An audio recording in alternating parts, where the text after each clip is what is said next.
الحمد لله نحمده ونستعينه ونستغفره ونعوذ بالله من شرور أنفسنا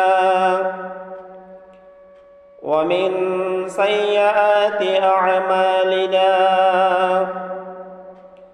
من يهده الله فلا مضل له ومن يضلل فلا هادي له وأشهد أن لا إله إلا الله وحده لا شريك له وأشهد أن محمدًا عبده ورسوله أما بعد فقد قال الله تعالى في كلامه المجيد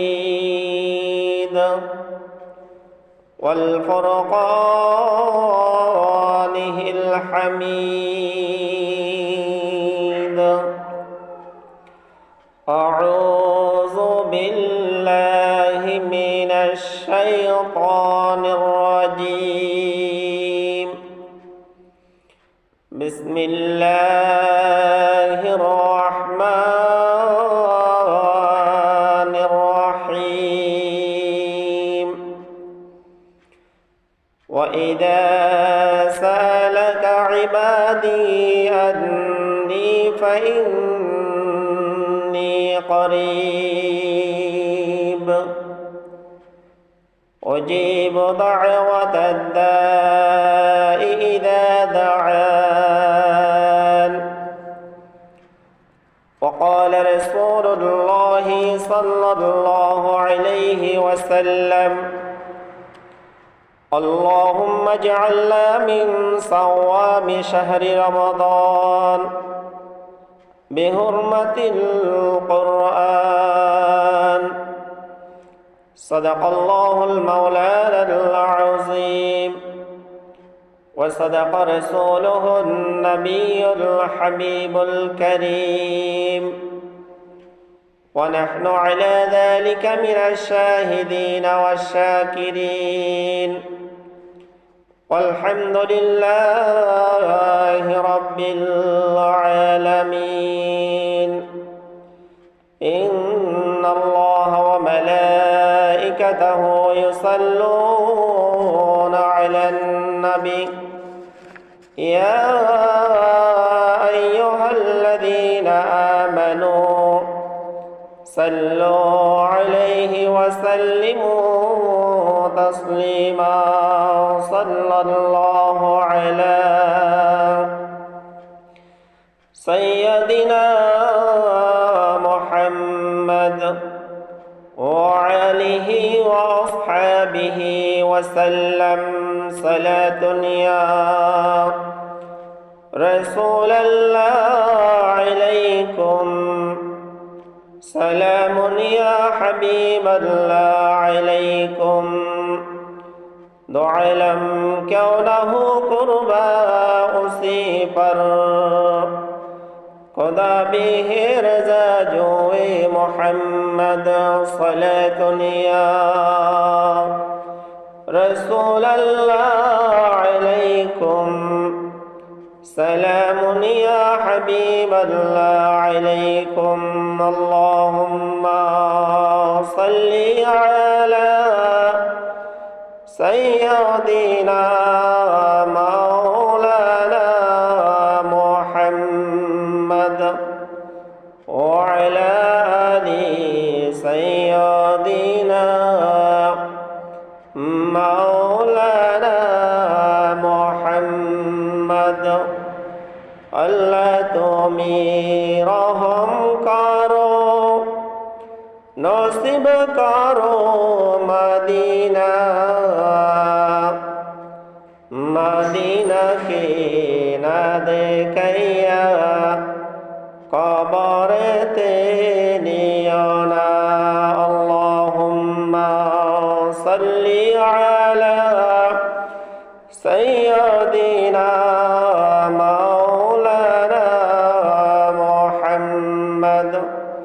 وعلى آل سيدنا مولانا محمد আদম যখন কাদামাটি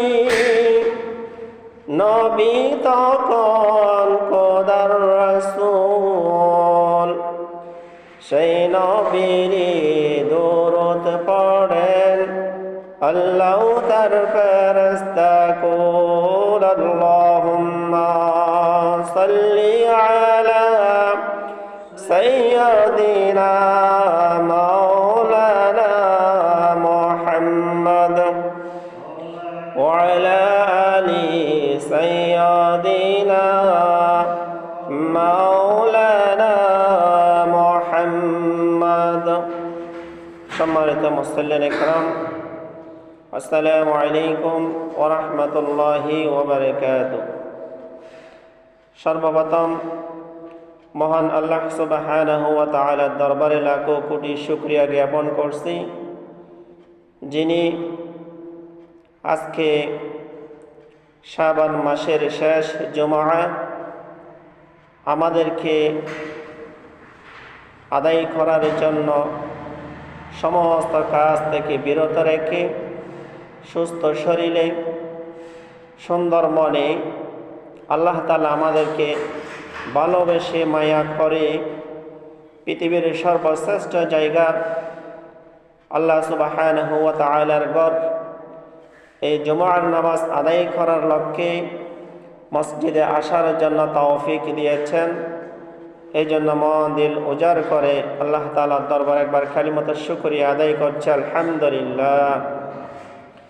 সাথে সাথে লক্ষ কোটি বন্ধুর উচ্চারণ করছি বিশ্বের মানবতার মুক্তির দূত কুল কায়নাতের নবী দুই জাহানের সরদার আমাদের প্রিয় নবী আমাদের প্রিয় নেতা, যার সৃষ্টির কারণে যার উদ্দেশ্য করে পৃথিবীর সৃষ্টি হয়েছেন, সেই নবীর উম্মত হতে পেরেছি। সেই নবীর উম্মত হয়ে পৃথিবীর মধ্যে পরিচয় দিতে পারতেছি। এই জন্য আরেকবার কালিমাতুশ শুকরিয়া আদায় করছি আলহামদুলিল্লাহ। আল্লাহ তাআলা এমন একটি মাস দিয়েছেন, এমন একটি সময় দিয়েছেন, যেই মাস আল্লাহ তাআলা আমাদেরকে পাওয়ার মতো সুযোগ দিয়েছেন। পৃথিবী থেকে অনেক মানুষ চলে গেছেন, চলে যাওয়ার কারণে এই পৃথিবীর সর্বশ্রেষ্ঠ মাস হিসাবে যে মাস শাবান মাস, এই শাবান মাসের শেষ জুমআ তাদের ভাগ্য নেই।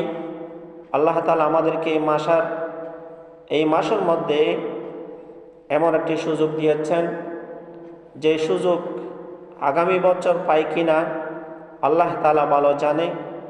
তাহলে এমন একটি সময়ের মধ্যে আমরা সম্মুখীন হয়েছি, এমন একটি সময়ের সাথে আমরা বাস্তবমুখী হয়েছি, যে সময়টি রমজান মাসের আগের জুমআ, শাবান মাসের শেষ জুমআ, যে জুমআটি দিয়ে আমাদের কাছ থেকে শাবান মাস বিদায় নেবে। রমজান মাসকে আমরা স্বাগতম জানাবো, রমজান মাসকে আমরা আনন্দ ভোগ করব, যে আনন্দের মাধ্যমে আল্লাহ তাআলা আমাদের জীবনের গুনাহটা মাফ করে দেবে, যে আনন্দের কারণে আল্লাহ তাআলা আমাদেরকে রহমত দেবে, যে আনন্দের কারণে আল্লাহ তাআলা আমাদেরকে নাজাত দেবে। রাসূল পাক সাল্লাল্লাহু আলাইহি ওয়াসাল্লাম তিনি ইরশাদ করেন, ফাতিহাতিল বাবি লিমান তাবা। মানুষ যখন পৃথিবীর মধ্যে থাকে, পৃথিবীর মধ্যে চলাফেরা করে, মানুষ চলতে গিয়ে মানুষ গুনাহের সাথে লিপ্ত থাকবে। এই মাসের মধ্যে, এই সময়ের মধ্যে মানুষ যখন আল্লাহ তাআলার কাছে তওবা করবে, যে ব্যক্তি তওবা করবে ওই ব্যক্তির জন্য আল্লাহ সুবহানাহু ওয়া তাআলা জান্নাতের দরজা খুলে দেওয়া হয়। ওই ব্যক্তির জন্য আল্লাহ সুবহানাহু ওয়া তাআলা নাজাতের রাস্তা খুলে দেয়। তাহলে এই শাবান মাস শেষ মাস, শেষ জুমা আমাদের হায়াত থেকে চলে যাচ্ছে। আমরা মনে করতেছি আমরা অনেক বছর বাঁচব, অনেক কিছু খেতে পারবো, অনেক জায়গায় যেতে পারবো, কিন্তু আমরা নিজেরাই বুঝি না আমাদের কাছ থেকে ঘন্টা হিসাব করে, সেকেন্ড হিসাব করে, মিনিট হিসাব করে, বছর এবং সপ্তাহ হিসাব করে আমাদের কাছ থেকে যে হায়াতগুলো চলে যাচ্ছে, আমাদের কাছে যে আল্লাহ তাআলা বাজেট হিসাবে একটা হায়াত রেখেছেন, সময় রেখেছেন, এই সময়গুলো চলে যাচ্ছে। এই সময়ের প্রতি যদি আমাদের গুরুত্ব থাকতো, তাহলে প্রতিটা সময়ে, প্রতিটা মুহূর্তে আল্লাহ সুবহানাহু ওয়া তাআলার কাছে আমরা তওবা করতাম। এই জন্য আল্লাহর প্রিয় হাবিব, কুল কায়নাতের নবী, দুই জাহানের সরদার, আমাদের প্রিয় নবী মুহাম্মদ রাসূলুল্লাহ সাল্লাল্লাহু আলাইহি ওয়াসাল্লাম ইরশাদ করেন, ফাতিহাতুল বাবি লিমান তাবা ওয়া মুদিহি, যে ব্যক্তি তওবাকারীর জন্য দরজা খুলে দেওয়া হয়, যে ব্যক্তি তওবা করবে, আল্লাহর কাছে মাথা নত করবে, আল্লাহকে স্মরণ করবে, ওই ব্যক্তির জন্য আল্লাহ সুবহানাহু ওয়া তাআলা জান্নাতের দরজা খুলে দেন। আবার এক হাদিসের মধ্যে এসেছে, যে ব্যক্তি তওবা করবে ওই ব্যক্তির জন্য নাজাতের দরজা খুলে দেওয়া হয়। আবার আল্লাহ সুবহানাহু ওয়া তাআলা আমাদের জন্য এত কিছু সহজ করেছেন, শুধু একমাত্র আমাদের প্রিয় নবী, কুল কায়নাতের নবী, দুই জাহানের সরদার, আমাদের প্রিয় নবী মুহাম্মদ রাসূলুল্লাহ সাল্লাল্লাহু আলাইহি ওয়াসাল্লামের উচিরাই আমরা অল্প ইবাদতের কারণে জান্নাত আমাদের জন্য সহজ, অল্প ইবাদতের কারণে আমাদের জীবন সংক্ষিপ্ত। এই জন্য আল্লাহ তাআলা আমাদের অল্প ইবাদতেও জান্নাতে যাওয়ার জন্য আমাদের জন্য অত্যন্ত সহজ করে দিয়েছেন। রাসূল আকরাম সাল্লাল্লাহু আলাইহি ওয়াসাল্লাম তিনি আরো ইরশাদ করেন, ফামান তাবা কাতাবাহু মিনাল আহবাবি ওয়া মান আনাবা ইলাইহি ইয়াসসারা লাহুল আসবাব। রাসূল আকরাম সাল্লাল্লাহু আলাইহি ওয়াসাল্লাম তিনি বলেন, যারা তওবা করে, আল্লাহর কাছে মাথা নত করে, তার গুনার কারণে আল্লাহকে কাছে ক্ষমা প্রার্থনা করে, ওই ব্যক্তিকে আল্লাহ সুবহানাহু ওয়া তাআলা আল্লাহর বন্ধুদের, আল্লাহর দোস্তদের সাথে অন্তর্ভুক্ত করে। সুবহানাল্লাহ। কারা আল্লাহ তাআলার বন্ধু? পৃথিবীর মধ্যে ইসলাম এনেছে রাসূল আকরাম সাল্লাল্লাহু আলাইহি ওয়াসাল্লামের মাধ্যমে ইসলাম এসেছে, এবং রাসূল করিম সাল্লাল্লাহু আলাইহি ওয়াসাল্লামের কাছ থেকে যুগে যুগে বিভিন্ন সাহাবীরা, তাবিঈরা, তাবে তাবিঈন থেকে শুরু করে আমাদের কাছ পর্যন্ত এসেছে আউলিয়াদের মাধ্যমে, আউলিয়া কেরামের মাধ্যমে। তাহলে যারা আউলিয়া কেরাম, তারা হচ্ছে কি আল্লাহ সুবহানাহু ওয়া তাআলার বন্ধু, আল্লাহ তাআলার দোস্ত। আমাদেরকে যদি আল্লাহ তাআলার দোস্তর অন্তর্ভুক্ত হতে চাই, আল্লাহ তাআলার দোস্তর যদি সঙ্গী হতে চাই, তাহলে আমাদেরকে আল্লাহ তাআলার কাছে তওবা করতে হবে। আমরা যে গুনাহ করেছি, হে আল্লাহ আপনি আমাদের গুনাহ মাফ করে দেন, আমাদেরকে আপনি গুনাহ মাফ করে আমাদেরকে নিষ্পাপ বানিয়ে আপনার রহমত দিয়ে আমাদেরকে আপনার হাজ বান্দা হিসেবে আপনি কবুল করে নেন। তাহলে আমরা আল্লাহর কাছে তওবা করার মাধ্যমে আল্লাহ সুবহানাহু ওয়া তাআলা আমাদেরকে আল্লাহর দোস্তর অন্তর্ভুক্ত করবে, আল্লাহর প্রিয় বান্দাদের অন্তর্ভুক্ত করবে। এই জন্য আমাদেরকে প্রতিটা মুহূর্তে, প্রতিটা সময়ে আল্লাহর কাছে তওবা করতে হবে। আল্লাহর কাছে তওবা করব, তওবা করার মাধ্য দিয়ে আল্লাহ তাআলা আমাদের পথ চলা, সংসার চালানো, জীবন চালানো, নিজের আর্থিকভাবে সমস্ত কিছু আমাদের জন্য অত্যন্ত সহজ করে দেবে। যিনি আমাদেরকে সৃষ্টি করেছেন, আমাদেরকে পৃথিবীর মাঝে পাঠিয়েছেন, তাকে যদি আমরা স্মরণ করি, তাহলে আমাদের জন্য নাজাতের উচিলা হবে এই স্মরণ করাকে। এরপর আশহাদু আল্লা ইলাহা ইল্লাল্লাহু ওয়াহদাহু লা শারীকা লাহ, আমি সাক্ষ্য প্রদান করছি আল্লাহ ছাড়া কোনো মাবুদ নেই, তিনি এক ও দ্বিতীয়, তার কোনো শরীক নেই। আল্লাহ তাআলা পৃথিবীর মধ্যে এত কিছু সৃষ্টি করলেন, আল্লাহ তাআলার সাথে শরীকদাতা হিসাবে, সাহায্যকারী হিসাবে পৃথিবীর মধ্যে কোনো মাখলুকাত আল্লাহর কাছে নেই, আল্লাহর সাথে শরীক হয় নাই। আল্লাহকে সাহায্য করে নাই, আল্লাহ কারো কাছ থেকে পরামর্শ নিয়ে এই পৃথিবী সৃষ্টি করে নাই। তাহলে এই পৃথিবী সৃষ্টি করছে আল্লাহ নিজেই নিজে সৃষ্টি করছেন, আল্লাহর সাথে কি সহযোগিতা করে নাই। তাহলে আল্লাহ যাদেরকে বন্ধু হিসাবে গ্রহণ করছে তারা ইবাদতের মাধ্যমে আল্লাহ তাআলার বন্ধু হয়েছেন, তারা ইবাদতের মাধ্যমে, কোরআন তেলাওয়াতের মাধ্যমে, তাসবিহ তাহলিলের মাধ্যমে আল্লাহর হুকুম মেনে চলে তারা আল্লাহ তাআলার দোস্ত হয়েছেন। তো সুতরাং আমাদেরকেও আল্লাহর হুকুম আহকাম মেনে চলে, রাসূল আমাদেরকে যেটা শিক্ষা দিয়েছেন সেটা মেনে আমাদেরকেও রাসূলের যেভাবে চলতে বলেছে সেভাবে আমাদেরকে চলতে হবে। আল্লাহ সুবহানাহু ওয়া তাআলা যে দুস্থদেরকে নিজের আপন বন্ধু হিসেবে গ্রহণ করেছে, দুস্থদেরকে গ্রহণ করেছে, আমরাও যদি ইবাদত করি, আল্লাহ তাআলার যে কাজ না করার জন্য নিষিদ্ধ করেছেন সেগুলো থেকে যদি আমরা বিরত থাকি, যে কাজ করার জন্য বলেছে সেই কাজ যদি আমরা করি, তাহলে আমরাও আল্লাহ সুবহানাহু ওয়া তাআলার দুস্থদের অন্তর্ভুক্ত হতে পারবো। আল্লাহ তাআলা আমাদেরকে আল্লাহ তাআলার দুস্থদের অন্তর্ভুক্ত করার জন্য তৌফিক দান করুক। সবাই বলে আমিন। ওয়াশহাদু আন্না সাইয়্যিদিনা ওয়া নাবিয়্যিনা ওয়া মাওলানা মুহাম্মাদান আবদুহু ওয়া রাসূলুহু। আমাদের সরদার, আমাদের নবী, আমাদের প্রিয় নবী, কুল কায়নাতের নবী মুহাম্মদুর রাসূলুল্লাহ সাল্লাল্লাহু আলাইহি ওয়াসাল্লাম আল্লাহ তাআলার বান্দা ও রাসূল।